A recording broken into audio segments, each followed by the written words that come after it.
सवाल इंडिया का में आपका स्वागत है। मैं हूं अदिति राजपूत। जम्मू कश्मीर के पहलगाम में आतंकी हमले के बाद पूरे देश में गुस्से का माहौल है। सेना ने आतंकियों के खिलाफ मोर्चा खोल दिया है। केंद्रीय गृह मंत्री अमित शाह ने श्रीनगर के पुलिस कंट्रोल रूम में पहलगाम आतंकवादी हमले के पीड़ित परिवारों से मुलाकात की है। जम्मू में पर्यटकों पर पहलगाम आतंकवादी हमले के खिलाफ बीजेपी नेताओं के साथ विभिन्न हिंदू संगठन के सदस्यों ने विरोध प्रदर्शन किया है। ये तस्वीरें आप देख रहे हैं जब गृह मंत्री अमित शाह आज पहलगाम पहुंचे थे। उस जगह पर पहुंचे थे बायसरन घाटी, जहां पर इस कायराना आतंकवादी हमले को अंजाम दिया गया, जिसमें 28 पर्यटकों की जान चली गई है। कई लोग इसमें घायल हुए हैं। भारतीय सेना के जवान पहलगाम के बायसरन क्षेत्र में पहुंच चुके हैं और हमले के 3 आतंकियों का स्केच भी जारी किया गया है। सुरक्षा बलों ने आतंकियों के स्केच जारी किए हैं और ये तस्वीरें आप देख रहे हैं जब गृह मंत्री अमित शाह अस्पताल पहुंचे हैं घायलों का हालचाल लेने के लिए। उन्होंने डॉक्टरों से भी बात की है, परिजनों से भी बात की है और जो जानकारी सामने आई है उसके मुताबिक आतंकवादी पूरी तैयारी के साथ आए थे। यहां तक कि खाने पीने का सामान भी उनके साथ था।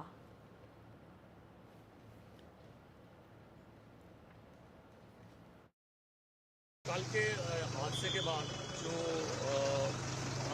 सिक्योरिटी के जो चाक चौबंद इंतजाम जो हैं वो किए हुए हैं और हर जगह पे जो है वो अपने सिक्योरिटी पॉइंट ऑफ व्यू से डिप्लॉयमेंट हुई है। और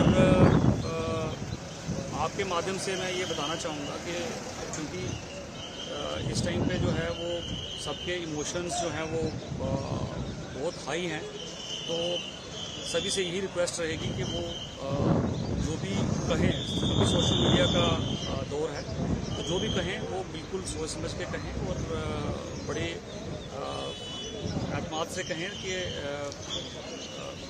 जिससे कोई भी जो है वो कम्युनल भावनाएं किसी की नहीं बरतनी चाहिए और कोई भी ऐसा कमेंट नहीं आना चाहिए जिसकी वजह से जो है वो कोई दूसरी कम्युनिटी जो है उसमें उसको परेशानी हो और वो उससे आहत हो।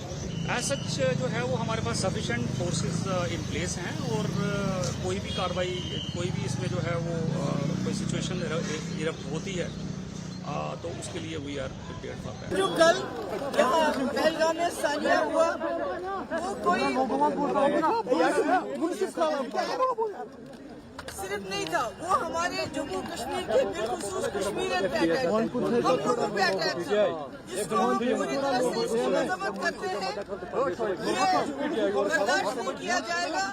मेरी गुजारिश है, होम मिनिस्टर साहब यहाँ आए हुए हैं कि वो जल्द अज जल्द पता लगाए ये कौन से दहशतगर्द है जो इसमें मुलव्वस थे, ताकि उनको जल्द से जल्द सजा दी जाए।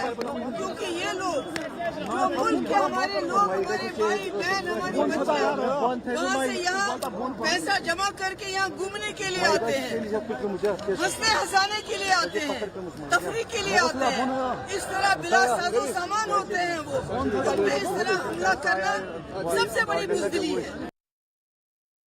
हर कोई इस हमले की कड़ी निंदा कर रहा है और इसे बुज़दिली करार दे रहा है, जिस तरह से पर्यटकों को निशाना बनाया गया है। एनडीटीवी मराठी के कॉन्क्लेव में महाराष्ट्र के मुख्यमंत्री देवेंद्र फडणवीस ने कहा है कि हम आतंकियों के एजेंडे के आगे झुकने वाले नहीं हैं। पहिल्यांदा तर काश्मीरमध्ये जो भ्याड हल्ला झाला त्याचा मी निषेध करतो आणि जसं आपण सांगितलं की हल्लेखोरांना हे हवं आहे की आमचं आयुष्य हे डिस्टर्ब झालं पाहिजे, आम्ही थांबलो पाहिजे, पण भारत थांबणार नाही, आम्ही कोणी थांबणार नाही। आपलं जे काम आहे ते आपण करतच राहू, पण त्याच वेळी हल्लेखोरांना आणि हल्लेखोरांच्या पाठीमागे जे काही मास्टर माइंड असेल त्याला योग्य उत्तर भारत निश्चितपणे देईल, हा विश्वास मी व्यक्त करतो। आरएसएस नेता सुनील आंबेकर ने कहा, सरकार जैसे को तैसा वाली नीति अब अपनाएगी। जम्मू काश्मीरमध्ये घडलेली आहे जो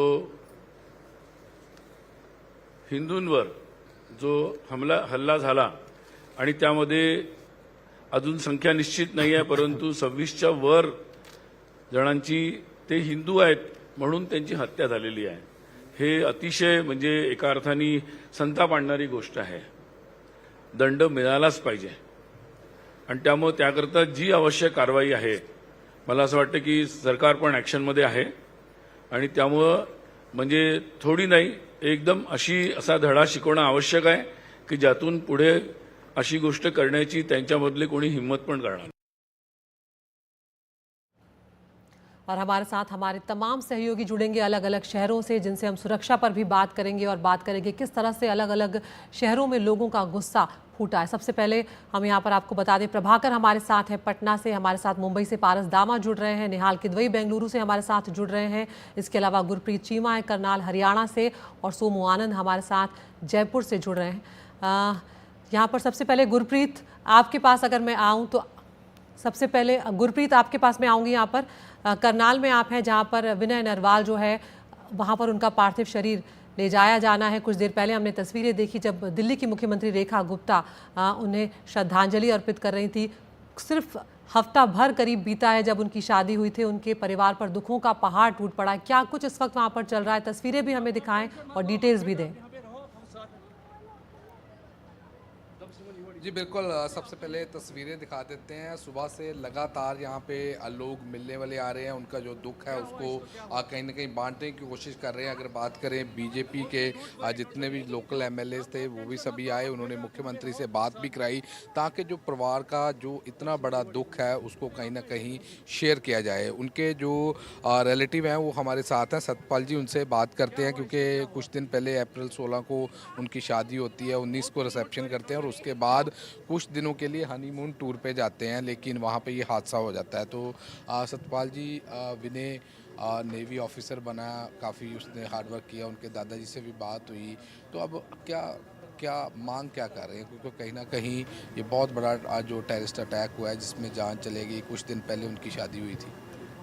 मांग परिवार वाले तो क्या मांग करेंगे, जिसका इकलौता लड़का चला गया, उनके पास ऑलरेडी मकान है, पिताजी भी अच्छी सर्विस में हैं, वो उनके दादाजी बोलते हैं हमारा वो इकलौता था वही चला गया, क्या मांग करनी है हमने, जिसके लिए हम जी रहे थे भाई वही चला गया। मांग की कोई ऐसी वो नहीं है, पर बाकी देश से है भी, मान लिया कोई प्रधानमंत्री आया हुआ भी, मतलब रोज़ अब देखो अब कश्मीर में थोड़ा सा वो हुआ था, पर इसका परमानेंट है भाई, कोई ना कोई जैसे बाला उस पर स्ट्रोक वो किया था, हाँ, तो ऐसे ही कोई ऐसा वहाँ पे पीओके पे वो करना चाहिए। पीओके का एक बफर स्टॉक बना दो ताकि हमारा देश कश्मीर पूरा सुरक्षित रहे। उस पर अटैक करके एक इजरायली ने भी तो फिलिस्तीनी पे किया, उनके कुछ आदमी उन्होंने मारे थे। कुछ समय पहले उनके दादाजी से बात हो रही थी, कह रहे थे कि पत्थर का जवाब ईंट का जवाब पत्थर से देना चाहिए इस वक्त जैसे माहौल हुआ है। हाँ देखो ना, अब सारे टूरिस्ट मार गए, पहले लोकल जो टेररिस्ट था टूरिस्ट को नहीं मारता था, अब सारे बाहर के हैं क्योंकि उनका टूरिस्ट से ही गुजारा चलता था कश्मीर। अब ये है टोटल पाकिस्तानी, तो इस अब तो समय आ गया यार, वैसे भी मांग है, समय की मांग है भाई, इसका पीओके पे हमला करके तो सारा ऑक्यूपाई कश्मीर है इंडिया में मिलाओ और वो एक बफर स्टॉक बन जाए, इधर हम सुरक्षित, सारा देश सुरक्षित रहे। सबसे बड़ी बात तो यही है। अब देश पूरा गुस्से में है, एक नए लड़के पता नहीं कितने वहाँ 25-30 मारे गए, टूरिस्ट मारे गए, सारे अच्छे परिवारों से थे। अब ये लड़का 26 साल का है, 3 साल इसको सर्विस के हो गए, 26 साल में शादी भी होगी, सर्विस भी होगी और उसके बाद घर भी मतलब बर्बाद ही हो गया। एक किस्म से एक इकलौता लड़का है, होनहार लड़का, 6 फुट से ऊपर हाइट है, इंटेलिजेंट था। इसने BSc मुरथल से की थी, 10+2 दिल्ली से की हुई थी। विनय को जानते हैं, विनय लगातार हार्ड वर्क करता रहा, तो क्या लगता है, क्योंकि जैसे इन्होंने कहा है कि अभी टाइम समा आ गया कि जवाब देने का। देखो पहले तो मैं यही कहूँगा कि हमारे पास तो शब्द ही नहीं है, इतना कहीं पे गए थे 19 तारीख के तो यहाँ पर शादी थी और इतना खुशी का माहौल था, और आज हमारे समाज ने इतनी बड़ी रैंक पे लड़का था वो खो दिया। वो गए हुए थे किसी अपनी वाइफ के साथ गए हुए थे, 19 तारीख को उनकी मैरिज थी और आज ये हालात है। मैं तो यही कहूँगा कि शब्द ही नहीं है और सरकार को ईंट का जवाब पत्थर से देना चाहिए, मैं तो यही कहूँगा। तो बिल्कुल एक बार फिर से मैं अपने कैमरामैन साथी को कहूँगा तस्वीरें दिखा दी जाए, क्योंकि सुबह से देख रहे हैं लगातार उनका जो दुख है उसको बांटने के लिए लगातार उनका कुछ दूरी पे गांव था, गांव से भी लोग आए हुए हैं और जो उनके रिश्तेदार हैं वो भी आए हैं। वहीं जितने भी यहाँ पे करनाल के या हरियाणा के इवन मुख्यमंत्री से भी बात कराई गई, क्योंकि जो हरियाणा के स्पीकर थे वो भी आए और उसके बाद उन्होंने उनका दुख बांटने के लिए मुख्यमंत्री की भी बात की। वहीं हमने देखा कि कुछ समय पहले यहाँ पे नेवी ऑफिसर भी आए जिन्होंने बताया कि वो उनके साथ काम करते थे और उसके बाद लगातार जो प्रोटोकॉल के द्वारा उनको नेवी की तरफ से जो प्रोटोकॉल दिया जाएगा उसकी भी उनके प्रकार से बात की। तो कुछ समय बाद यहाँ पे वो उनकी जो डेड जहाँ बॉडी पर है वो पहुँच जाएगी। 6 दिन उसके पहले बाद ही जो भी शादी आगे की प्रक्रिया होगी। शहनाइयाँ गूंज रही थी, वहाँ पर अब मातम पसरा हुआ है। विनय के पार्थिव शरीर को वहां लाया जाएगा और कुछ देर के बाद अंतिम संस्कार किया जाएगा।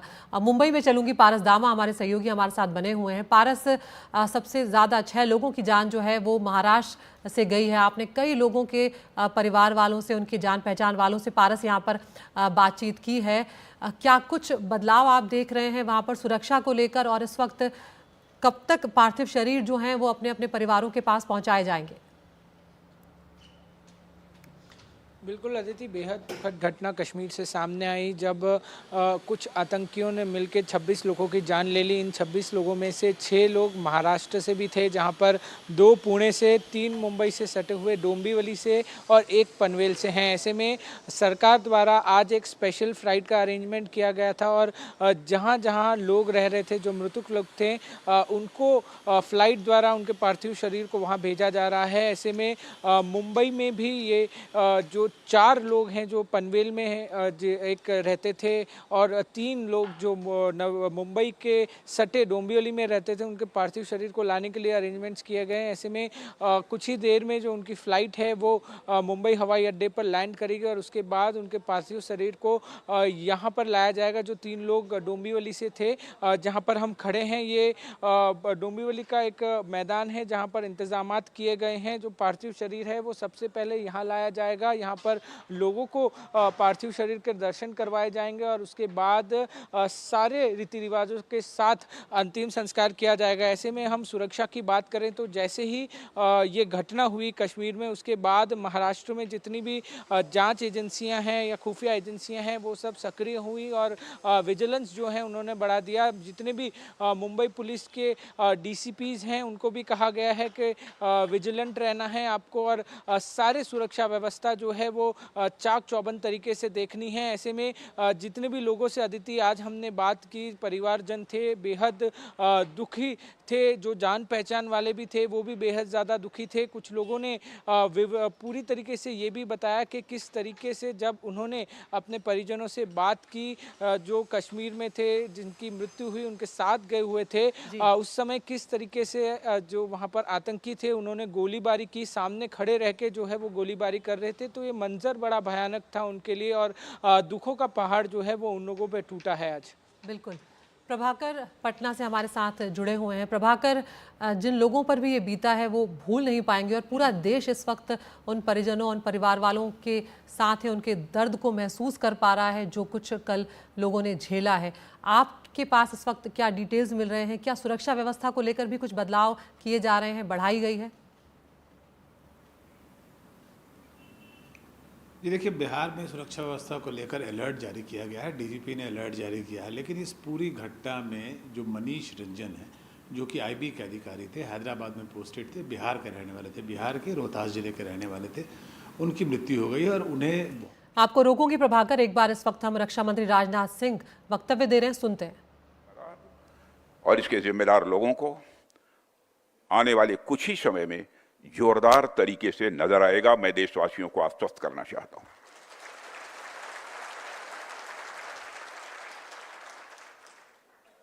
साथियों, आज आप लोगों ने जो आयोजन किया है उसमें सबसे पहले मैं marshal of the Indian force Arjan Singh ji की स्मृति को नमन करता हूं और उनको अपनी हार्दिक श्रद्धांजलि अर्पित करता हूं। मुझे यह जानकर अच्छा लगा कि आप सभी उनकी स्मृति में यह कार्यक्रम प्रतिवर्ष करते हैं। अपनी बात प्रारंभ करने से पहले मैं भारतीय वायुसेना को उनके अदम्य साहस और पराक्रम के लिए हार्दिक बधाई देता हूं। जिस प्रकार से वायुसेना भारत की सुरक्षा में तत्पर है, उसे देखकर हर भारतवासी अपने को गौरवान्वित महसूस करता है और निश्चिंत रहता है। हमें इस बात का संतोष रहता है कि आपकी छाया में हमारा पूरा देश सुरक्षित है। मेरी ईश्वर से प्रार्थना है कि आपका शौर्य इसी प्रकार आसमान की ऊंचाइयों को छूता रहे। आज आपने जो यहाँ पर चर्चा के लिए, बातचीत के लिए विषय रखा है, transformation of the Indian force, मैं समझता हूँ कि यह विषय न केवल हमारी एयरफोर्स की अब तक की पूरी यात्रा को अपने भीतर समेटता है, बल्कि यह आने वाले समय में इसकी भूमिका को और सशक्त करने के डिस्कोर्स को भी हमारे सामने रखता है।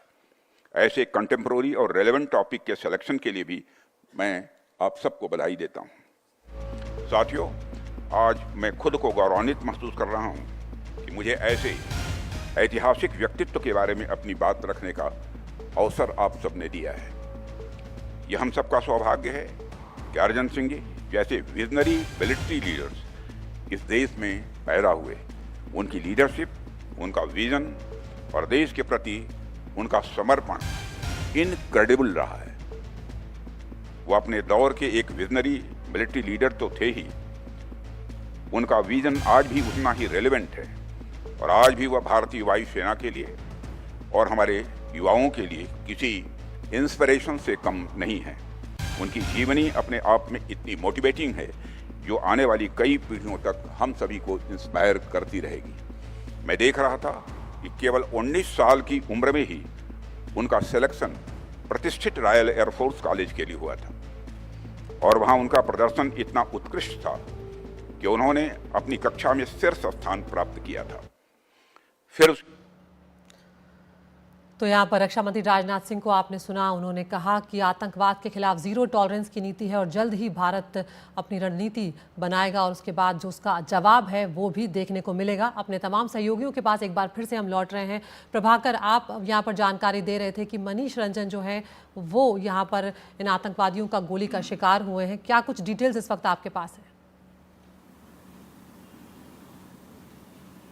देखिए आदित्य, जो पहले जानकारी मिली थी उसमें ये था कि आईबी के बहुत सारे अधिकारी जो है वो एलटीए लेके, यानी छुट्टी लेके, और वो एक साथ परिवार के साथ वहाँ गए हुए थे, एक जगह पे मौजूद थे जहाँ पे ये गोलीबारी हुई और उसमें आईबी के बहुत सारे अधिकारी मारे गए। लेकिन बाद में जब सरकारी पुष्टि हुई तो उसमें पता ये चला कि बहुत सारे अधिकारियों की बात नहीं थी। मनीष रंजन जो कि बिहार के रोहतास के रहने वाले थे, वो अपने परिवार के साथ वहाँ गए थे छुट्टी मनाने। उनकी पोस्टिंग हालांकि हैदराबाद में थी और उनको उनकी पत्नी और उनकी बेटी के सामने गोली मारा गया, बहुत बेरहमी से मारा गया। तो ये एक ऐसी घटना है जिसने पूरे बिहार में भी लोगों को मर्माहत कर दिया है और सरकार जो है, उस जो मुख्यमंत्री हैं या और भी जो लोग हैं, उन्होंने इस मामले में अपनी संवेदना व्यक्त की है। जो सबसे अच्छी बात इसमें एक जो है वो ये है कि जो विपक्षी दल हैं बिहार के, वो भी जो है वो सरकार का समर्थन करते नज़र आ रहे हैं। अमूमन हम देखते हैं कि उनका राग जो है वो अलग होता है, लेकिन यहाँ अगर आप बात करें तेजस्वी यादव की, लालू प्रसाद यादव की या उनके बाकी और भी जो विपक्षी दल हैं, उनका कहना है कि वो सरकार के साथ इस मुद्दे पे खड़े हैं। सरकार जो भी निर्णय लेगी, जो भी जवाब सोचेगी, जो भी जवाब देने की कार्रवाई करेगी, उसमें उनको पूरा समर्थन हमारा मिलेगा। तो ये एक अच्छी बात है। लेकिन अगर आप पब्लिक सेंटीमेंट की बात करेंगे तो सरकार, पब्लिक सेंटीमेंट जो है वो ये है कि सरकार इस पर जल्द से जल्द कार्रवाई करे और पब्लिक का जो मूड है, या आप बोलें खून जो है वो खौलता हुआ दिख रहा है और आप कहीं भी सड़कों पर जाएँ तो इसी बात की चर्चा है। जी बिल्कुल, बहुत बहुत शुक्रिया प्रभाकर। यहाँ पर आप बने रहिए हमारे साथ। सोमू आनंद भी हैं हमारे साथ जयपुर से और निहाल किदवई भी बेंगलुरु से हमारे साथ जुड़े हुए हैं। निहाल, अगर आपके पास यहाँ पर आए तो हम जानते हैं कि किस तरह से यहाँ पर भारत भूषण जो है बेंगलुरु के, उनको कहीं ना कहीं निशाना बनाया गया। उनके परिवार की तस्वीरें भी हम यहाँ पर अभी देख रहे थे। क्या उनका पार्थिव शरीर बेंगलुरु पहुँच चुका है? कितना वक्त लगेगा और किस तरह से सुरक्षा जो व्यवस्था है उसको लेकर अब नई रणनीति बनाई जा रही है?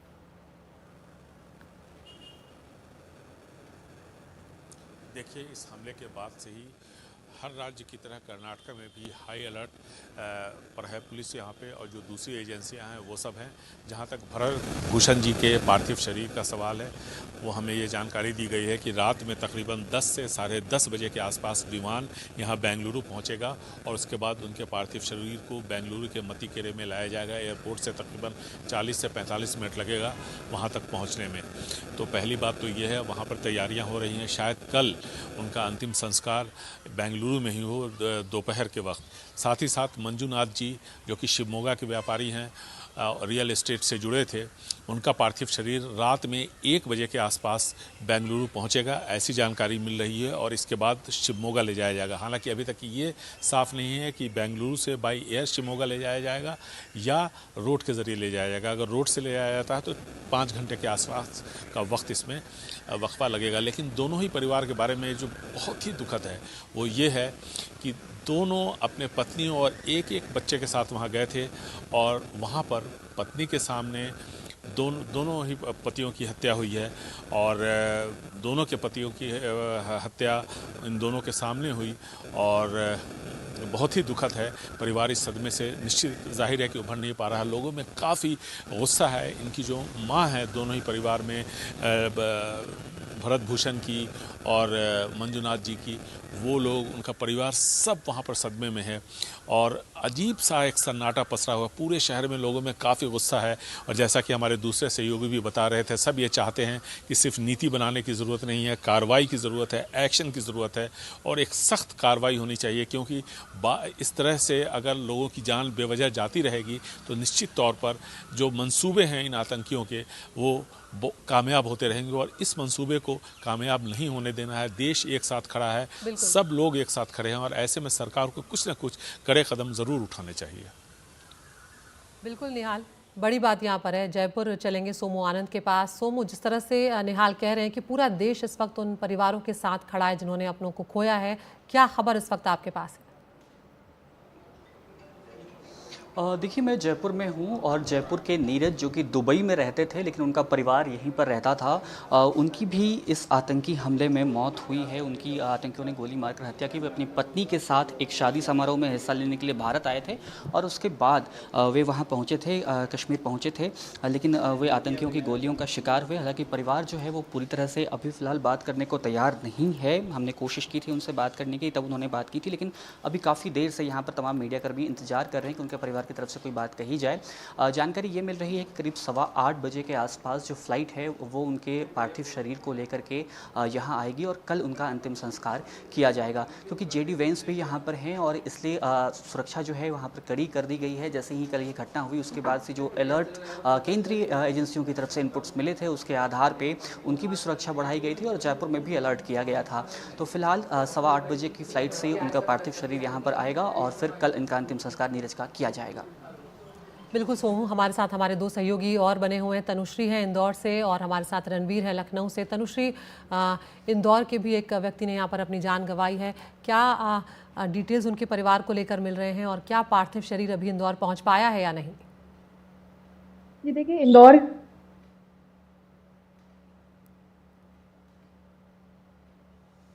तनुश्री के पास हम लौटेंगे, पहले हम रणवीर के पास चलते हैं लखनऊ में। रणवीर, यहाँ पर सबसे बड़ा प्रदेश है उत्तर प्रदेश, और जिस तरह की साजिश रची गई है जम्मू कश्मीर में पहलगाम में, निर्दोषों को यहाँ पर निशाना बनाया गया है, पर्यटकों को निशाना बनाया गया है, और कानपुर के हमने देखा कि शुभम जो है उनको भी निशाना बनाया गया। उनका परिवार इंतज़ार कर रहा था, कुछ वक्त पहले ही उनकी शादी हुई थी, बमुश्किल 2 महीने अभी बीते थे, परिवार पूरा घूमने गया था। क्या कुछ डिटेल्स इस वक्त आपके पास है?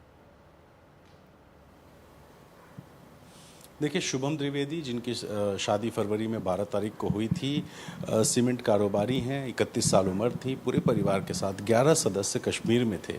पहलगाम में पति पत्नी घोड़े पे बैठ के पहाड़ी की तरफ गए, और बाकी जो परिवार के सदस्य थे वो किसी दुकान पे कुर्सियों पर बैठे हुए थे, और इसी बीच ये घटना हुई। फायरिंग में शुभम द्विवेदी की मौत हो गई, और उसके बाद से जो परिवार है उसने साफ बताया है कि किस तरीके से उनके जो हमला करने वाले थे उन्होंने धर्म के बारे में पूछा, और पूछने के बाद फायरिंग कर दी। अब ये जो घटना हुई इसका असर क्या है? उत्तर प्रदेश 25 करोड़ की आबादी वाला वो राज्य है जहाँ से टूरिस्ट पहाड़ की ठंडक ढूंढते हुए जाते हैं। गर्मियों में खास तौर पे इस वक्त भी करीब 42 के आसपास टेम्परेचर है, तो ज़्यादातर टूरिस्ट या तो उत्तराखंड जाते हैं और या तो फिर कश्मीर जाते हैं। तो कश्मीर के टूरिज़्म पे ये जो घटना हुई है इससे जाहिर है कि असर पड़ेगा। कानपुर के जो शुभम की जिनकी मौत हुई है उनकी डेड बॉडी की अगर बात करें तो डेड बॉडी श्रीनगर से दिल्ली लाई जाएगी और दिल्ली लाने के बाद चूंकि कानपुर एयरपोर्ट पर रात की लैंडिंग नहीं है इसलिए संभव है कि डेड बॉडी देर रात लखनऊ ला करके सुबह उसको कानपुर भेजा जाए या फिर दिल्ली से सुबह किसी फ्लाइट से कानपुर डायरेक्ट भेजा जाए। अभी इसको लेकर के स्थिति साफ नहीं है, इसीलिए जो डेड बॉडीज़ को भेजने की डिटेल है उसमें शुभम त्रिवेदी के नाम के आगे अवेटेड लिखा गया है, क्योंकि अभी फाइनल नहीं हो पाया है कि डेड बॉडी को कानपुर तक कैसे भेजा जाएगा। सदस्य भी उनके परिवार के जो हैं उनको भी भेजने के इंतज़ाम सरकार कर रही है। और अगर बात करें सुरक्षा के लिहाज से तो उत्तर प्रदेश में डीजीपी के निर्देश पर सभी ज़िलों में जो भीड़ भाड़ वाली जगह है वहाँ पर सुरक्षा बढ़ाई गई है। साथ ही ख़ास तौर पे सोशल मीडिया पे नज़र रखी जा रही है, क्योंकि बहुत से लोग हैं जो आवेश में या जानबूझकर, कुछ लोग आवेश में आपत्तिजनक चीज़ें लिखते हैं तो कुछ जानबूझकर माहौल ख़राब करने के लिए कुछ टिप्पणियाँ करते हैं। इस तरह की टिप्पणी की वजह से इस घटना के बाद कोई माहौल ना बिगड़े, इसको लेकर के निगरानी हो रही है। साथ ही लोगों से धैर्य और संयम बनाए रखने को भी कहा जा रहा है। तो लगातार कई ऐसे संगठन हैं जो सड़कों पर आकर के, आज शाम को ही अगर लखनऊ की बात करें तो 5-6 संगठन हैं अलग अलग, जिसमें रूमी दरवाजे पे भी प्रदर्शन होना है, हजरतगंज के जीपीओ पे भी प्रदर्शन होना है और कुछ और जगहों पर कैंडल मार्च वगैरह निकलेगा। तो ये जो सारा प्रदर्शन और विरोध प्रदर्शन है, इस प्रदर्शन की आड़ में कानून व्यवस्था की स्थिति ना बिगड़े, इसको लेकर के भी जो इंटेलिजेंस है वो लगातार निगरानी कर रहा है। तो सुरक्षा बढ़ाई गई है और साथ ही शुभम की डेड बॉडी कल जब पहुंचेगी तो कई सारे लोग वहां पहुंच सकते हैं। मुख्यमंत्री योगी आदित्यनाथ ने भी उनके परिजनों से भी बात करके ढाढ़स बताया है। बिल्कुल रणबीर, तो पहलगाम की बायसरन घाटी जो कि मिनी स्विट्ज़रलैंड कहलाती है, लोग वहाँ पर जब पहुँचते हैं पहलगाम तो सबके जहन में होता है कि मिनी स्विट्ज़रलैंड जो है वो कैसा है, वो ज़रूर देखने जाएंगे और इसीलिए सब लोग वहाँ पर पहुँचे हुए थे और 28 लोगों को यहाँ पर मौत के घाट उतार दिया गया। तनुश्री हमारे साथ है जहाँ पर सुशील जो है इंदौर के, उन्होंने अपनी जान गंवाई है। तनुश्री, क्या डिटेल्स हैं आपके पास? जी देखिए, बेशक पहलगाम को इंदौर का स्विट्जरलैंड कहा जाता है। वही अपनी पत्नी का जन्मदिन मनाने के लिए सुशील गए थे। उनके साथ उनकी पत्नी और उनकी 30 वर्षीय बेटी भी शामिल थी। हालांकि इस दर्दनाक हादसे में सुशील ने अपनी जान गंवा दी। वही उनकी बेटी को चोट लगी है जिनका उपचार लगातार जारी है। वही बात करें उनके पार्थिव शरीर की तो उनके पार्थिव शरीर की जानकारी मिली है कि उनका शरीर जो है शाम को 6 बजे तक इंदौर एयरपोर्ट पर पहुंच जाएगा। वही अंतिम संस्कार का बताया जा रहा है कि अंतिम संस्कार कल तक पूरा कर दिया जाएगा। वही हम जब उनके घर पे पहुंचे तब वहां पे उनके घर पे ताला लगा हुआ था, क्योंकि परिवार के सभी सदस्य जम्मू कश्मीर में हैं, वहां पर जहाँ पे हादसा हुआ है, और उस पार्थिव शरीर के साथ ही वो लौटेंगे। वही उनके भाई से बातचीत हुई तो उनके भाई का कहना है कि कितनी बेरहमी से उनके भाई को मारा गया और कितना दर्दनाक हादसा वहां पे रहा है। वही उन्होंने आगे जानकारी दी है कि कश्मीर में भी जो सरकार है उनसे भी लगातार इंदौर कलेक्टर का संपर्क बना हुआ है और लगातार उनसे जानकारी ली जा रही है कि कब तक पार्थिव शरीर वहां से निकलेगा और कब इंदौर पहुंचेगा। जी, बहुत बहुत शुक्रिया आप सभी साथियों का, यहाँ पर तमाम जानकारियाँ आप लोगों ने दी हैं। और अब शोकाकुल परिवार जो हैं वो इंतज़ार कर रहे हैं इस वक्त यहाँ पर कि अब पार्थिव शरीर पहुँचे, अंतिम संस्कार किया जाए और ये गम जो है ज़िंदगी भर इन सभी के साथ रहेगा और देश भी इस दर्द को याद रखेगा और साथ ही इसका बदला ज़रूर लिया जाएगा।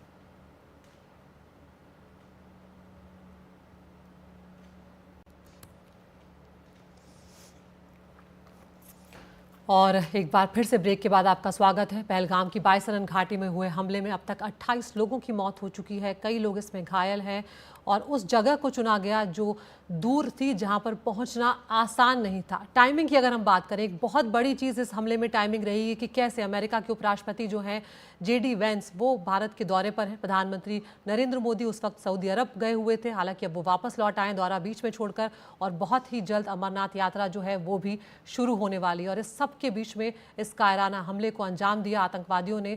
पूरी तैयारी के साथ वो आए थे, खाने पीने का बंदोबस्त लेकर आए थे और ये भी जानकारी मिल रही है कि 1 तारीख से लेकर 7 अप्रैल तक रेकी भी इस जगह की गई थी हमले को लेकर।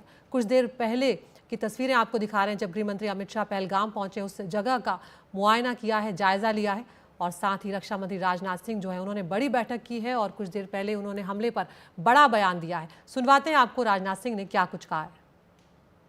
हमले में हमारे देश ने अनेक निर्दोष नागरिकों को खोया है। इस घोर अमानवीय कृत्य से हम सभी गहरे शोक और दर्द में हैं। सबसे पहले मैं उन सभी परिवारों के प्रति अपनी गहरी संवेदना व्यक्त करता हूं जिन्होंने अपने प्रियजनों को खोया है। इस दुखद समय में दिवंगत आत्माओं की शांति के लिए मैं परमात्मा से प्रार्थना करता हूं। यहां मैं भारत के दृढ़ संकल्प को दोहराना चाहूंगा कि टेररिज्म के खिलाफ हमारी जीरो टॉलरेंस की पॉलिसी है। भारत का एक एक नागरिक इस कायरतापूर्ण हरकत के खिलाफ एकजुट है। मैं इस मंच से देशवासियों को आश्वस्त करता हूं, घटना के मद्देनजर भारत सरकार वो हर कदम उठाएगी जो जरूरी और उपयुक्त होगा। और हम सिर्फ उन लोगों तक नहीं पहुंचेंगे जिन्होंने इस घटना को अंजाम दिया है, हम उन तक भी पहुंचेंगे जिन्होंने पर्दे के पीछे बैठकर हिंदुस्तान की सरजमी पर ऐसी नापाक हरकतों की साजिशें रची हैं। भारत एक इतनी पुरानी सभ्यता और इतना बड़ा देश है जिसको ऐसे किसी भी आतंकी गतिविधियों से किसी भी सूरत में डराया नहीं जा सकता। ऐसी हरकतों का जिम्मेदार और इसके जिम्मेदार लोगों को आने वाले कुछ ही समय में जोरदार तरीके से नजर आएगा। मैं देशवासियों को आश्वस्त करना चाहता हूं।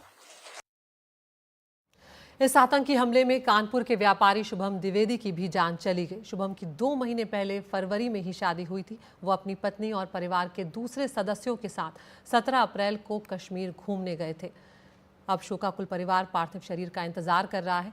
यूपी विधानसभा के स्पीकर और उस क्षेत्र के विधायक सतीश महाना भी परिवार से मुलाकात करने पहुंचे और साथ ही परिवार को ये भरोसा दिलाया है कि शासन की तरफ से परिवार की हर संभव मदद की जाएगी।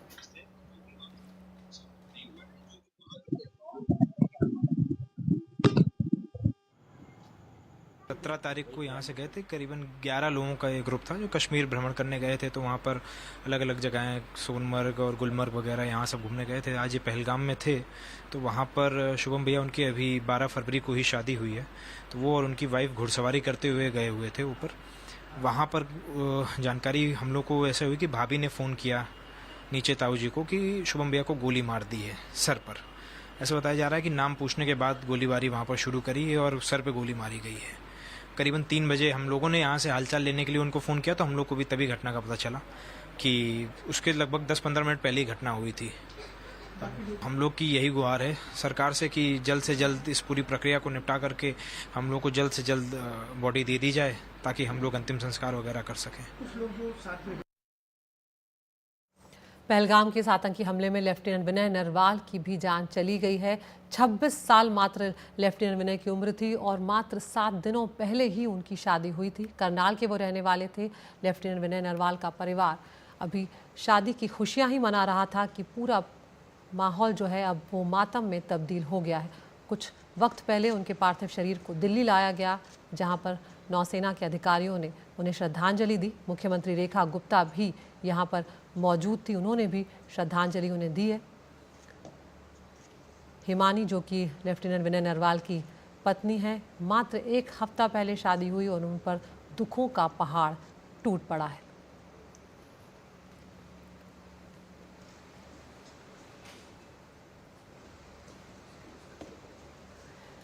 और विनय नरवाल के दादा से बातचीत की हमारे सहयोगी गुरप्रीत चीना ने, वो बातचीत आपको सुनवाते हैं।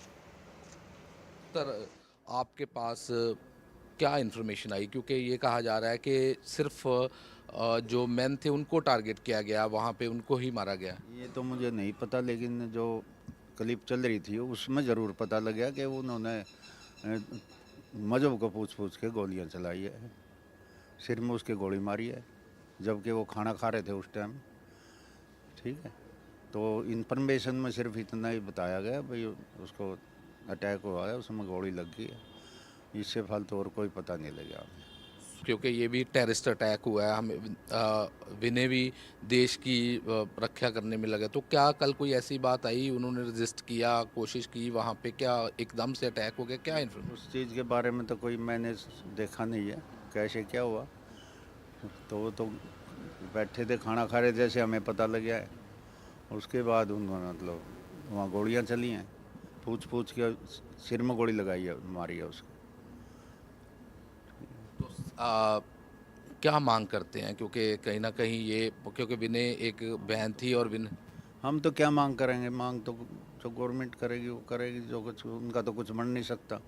जो टेररिस्ट ने गोली चलाई है उसका तो वो तो चला गया, शहीद हो गया, सोच ले। तो हम तो कुछ नहीं मांग करते।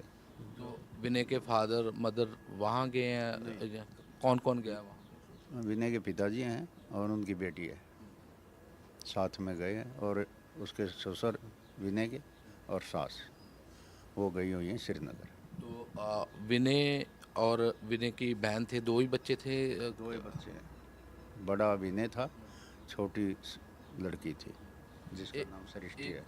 दादा होने नाते पे, क्योंकि हमेशा आपने उसे बचपन में देखा होगा, देश की सेवा कर रहा था, लेकिन इस समय हम अंडरस्टैंड करते हैं कि बहुत बड़ा लॉस हो गया, तो क्या मांग क्या करते हैं कि क्योंकि जो बच्चा आपने पाला पोसा इतना बड़ा तो क्या हमने कोई कुछ मांग किस चीज़ की करेंगे जी, हम जो हमारे पास था वही चले गया, और क्या हमारे पास पहले बतेरा कुछ है, वही कोई बरतने वाला नहीं रहा, और क्या है गया, जिसके लिए हम कमा रहे थे हमारा तो वही नहीं रहा।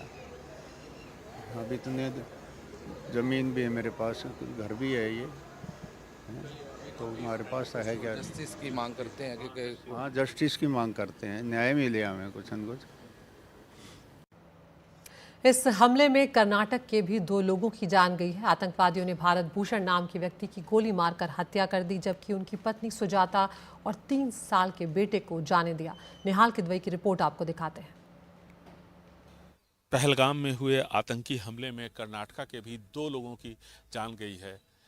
शिवमोगा के मंजूनाथ राव जी की और साथ ही साथ बेंगलुरु के भरत भूषण जी की, और ये भरत भूषण जी का घर है, उनके परिवार के लोग आप अपने स्क्रीन पे देख सकते हैं। जिसने भी सुना सभी लोग सदमे में हैं यहाँ पर, और काफ़ी दुख और गम का माहौल है। पूरा देश इन परिवारों के साथ खड़ा है और सबों की मांग है कि जल्द से जल्द जो आतंकी इसके लिए जिम्मेदार हैं उनको एलिमिनेट किया जाए, उनको उन्हीं की भाषा में जवाब दिया जाए। तो एक तरह से जब कश्मीर में हालात बेहतर हो रहे थे और इतनी बड़ी संख्या में पर्यटक वहां पहुंच रहे थे, ऐसे में जानबूझ करके इस तरह का हमला सीधे तौर पर कश्मीर को मुख्य धारा से जोड़ने की जो कोशिश थी उसमें रुकावट डालने के लिए की गई है। सांप्रदायिक तनाव और हिंसा फैलाने के मकसद से आतंकियों ने इस घटना को अंजाम दिया है, इसमें कहीं कोई दो राय नहीं है। और ऐसे में सुरक्षा एजेंसियों की सबसे बड़ी चुनौती है इन सब को जल्द से जल्द न्यूट्रलाइज करना। इसमें कोई दो राय नहीं है। ये काफ़ी घना जंगल है और इतनी ऊंचाई पर कार्रवाई हालांकि पहले भी सेना कर चुकी है, स्पेशल ऑपरेशन ग्रुप कर चुका है, इसलिए उम्मीद की जा रही है कि जल्द से जल्द जो भी आतंकी इसके लिए जिम्मेदार हैं उनके खिलाफ कार्रवाई होगी। कर्नाटका के जो लोग इस आतंकी हमले में अपनी जान गंवा चुके हैं उनके शव देर शाम तक कर्नाटका पहुंचने की उम्मीद है। बताया जा रहा है कि शायद 10 बजे रात के आसपास बेंगलुरु और इसके बाद शिवमोगा शव को ले जाया जाएगा। कर्नाटका से लेबर मिनिस्टर संतोष लाड को वहाँ पर भेजा गया है, वो कोऑर्डिनेट कर रहे हैं। साथ ही साथ आईपीएस ऑफिसर और कुछ दूसरे अधिकारियों की टीम दिल्ली और बेंगलुरु से रवाना की गई है। तो सब कुछ कोऑर्डिनेट किया जा रहा है कि न सिर्फ जो लोग इस हमले के शिकार हुए हैं उनको यहाँ वापस लाया जाए बल्कि उनके परिवार को भी सुरक्षित यहाँ पर वापस लाया जाए और साथ ही साथ दूसरे लोग जो वहाँ फंसे हुए हैं उन्हें भी लाया जाए। बेंगलुरु से कैमरामैन कुमार के साथ निहाल किदवई, एनडीटीवी इंडिया। महाराष्ट्र के 6 लोगों की मौत हुई है पहलगाम के इस आतंकी हमले में। इसमें डोंबिवली के अतुल माने, संजय लेले, हेमंत जोशी भी शामिल थे। ये तीनों दोस्त कश्मीर घूमने के लिए गए हुए थे। पुणे के संतोष जगदाले, कौस्तुभ गनबोटे ने भी यहाँ पर जान गंवाई है। इनके अलावा पनवेल के रहने वाले दिलीप देसले भी आतंकियों की गोली का शिकार हुए हैं। इन सभी के शवों को महाराष्ट्र लाने के लिए एक स्पेशल फ्लाइट का बंदोबस्त किया जा रहा है।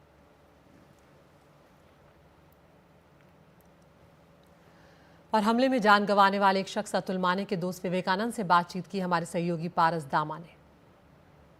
कश्मीर के पहलगाम में हुए आतंकी हमले में कई पर्यटकों की मौत हो गई। उनमें से कई पर्यटक मुंबई से सटे डोंबिवली के भी थे, जिनमें अतुल मोने नामक एक व्यक्ति थे जिनकी मौत हो गई। उनके सहकारी जो कि उनके साथ काम करते थे वो हमारे साथ मौजूद हैं। सर, बेहद ही दुखद घटना सामने आई है। कश्मीर में जो आतंकी हमला हुआ उसमें बहुत सारे पर्यटक जो हैं वो उनकी मौत हो गई। ऐसे में डोंबिवली में भी 3 परिवार जो हैं वो घूमने गए थे और उनकी भी वहाँ मौत हो गई है। आप अतुल मोने जी जो कि नहीं रहे, उनके सहयोगी रहे हैं, बताएं कि आप साथ में काम किया करते थे, क्या कुछ था? अतुल मोने और मैं एक्चुअली उनका रिलेशन कैसा, उनकी जो बेटी है वो मेरी बेटी एक ही स्कूल में पढ़ती थी, डॉन बॉस्को स्कूल डोंबिवली पश्चिम, और उनका रिलेशन हम लोग का 15-20 साल से था। और वो सेंट्रल रेलवे में इंजीनियर थे और हम सुबह एक 5:45-50 के दरमियान हम लोग एक साथ काम पे जाया करते थे। और आने के टाइम भी दोपहर को दादर में 3:50 की जो करजत लोकल होती है वो लोकल हम लोग पकड़ते थे। और उनका स्वभाव बहुत उम्दा था और बहुत अतुल मोने बहुत पॉजिटिव विचार के थे। और आपको अतुल जी कुछ बता के गए थे, आपसे बात हुई थी कश्मीर जाने से पहले? उनके परिवार के कितने लोग गए हुए थे कश्मीर में? क्या कुछ था, आपसे कुछ बातचीत हुई थी? वो कहाँ जा रहे हैं? वो मुझे बोले थे कि हम लोग जाने वाले हैं, घूमने जाने वाले हैं। लेकिन ऐसा है, कैसा है, ट्रेन में हम लोग कैसे एक बार ट्रेन में चढ़ने के बाद आपको मतलब मुंबई की लोकल ट्रेनें बहुत बड़ी जीवन वाहिनी होती है, उसके हर एक वक्त का कीमत होता है। तो मुझे बोले थे कि हम लोग जाने वाले हैं, लेकिन अभी ये स्कूल की एग्ज़ाम थोड़ा लेट ख़त्म होने के बाद आगे पीछे सब ये होता है, उनका टाइम टेबल हो गया था। और मेरे को तो शायद लगता है उनका जो मौसी का लड़का भी था उनके साथ, वो भी लेले कुटुंबी, वो भी उसमें शहीद हो गए ले, ऐसा सुनने में आयल है। ये बहुत बड़ी दुख घटना है। ठीक है, हमारे साथ अतुल मोने जी के दोस्त मौजूद थे। उनका कहना था कि कुछ ही दिन पहले अतुल मोने जी ने और उनके परिवार के बाकी सदस्यों ने कश्मीर जाने का पूरा प्लान बनाया था और जिस तरीके की घटना कश्मीर के पहलगाम में घटी है वो बेहद दुखद घटना है। मुंबई से कैमरामैन राजेंद्र दयालकर के साथ पारस दामा, NDTV इंडिया के लिए। और पहलगाम के आतंकी हमले में हेमंत जोशी की भी जान चली गई है। उनके पड़ोसी याद कर रहे हैं कि किस तरह से सोसाइटी की कार्रवाइयों में वो काफ़ी एक्टिव रहा करते थे, सक्रिय रहा करते थे, और उनके पड़ोसी उन्हें याद करके भावुक भी हो गए। पहलगाम में हुए आतंकी हमले में महाराष्ट्र के भी कई ऐसे लोग थे जिन्होंने अपनी जान गंवा दी। मुंबई से सटे हुए डोंबिवली के रहने वाले हेमंत जोशी भी उनमें से एक थे। उनके कुछ परिजन हमारे साथ हैं जो कि उनके साथ एक बिल्डिंग में रहा करते थे।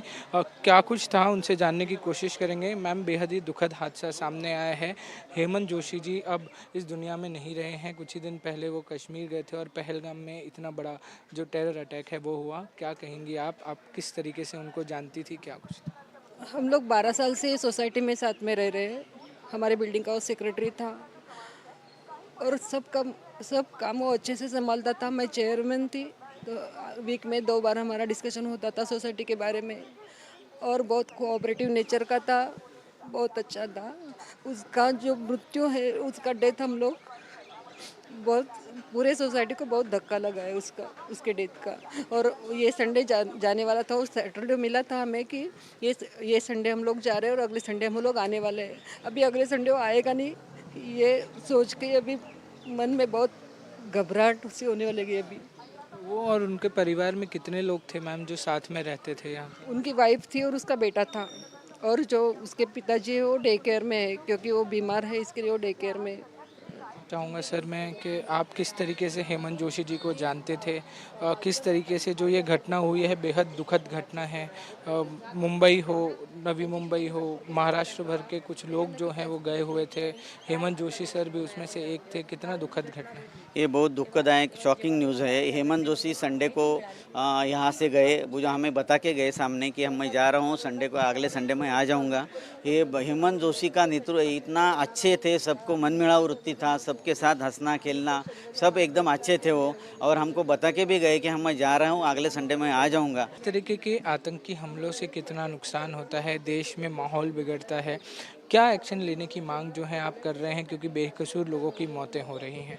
तो बेकसूर लोगों की मौत हो रही है, उधर तो गवर्नमेंट ने स्ट्रिक्टली एक्शन बोलेगा तो आगे उनके हिसाब से जो करने का है, हम तो नहीं बता सकते क्या करना चाहिए क्या नहीं करना चाहिए, क्या कानून है, तो हिसाब से उसने बराबर स्ट्रिक्टली एक्शन, और हमारा भरोसा है कि हमारी सरकार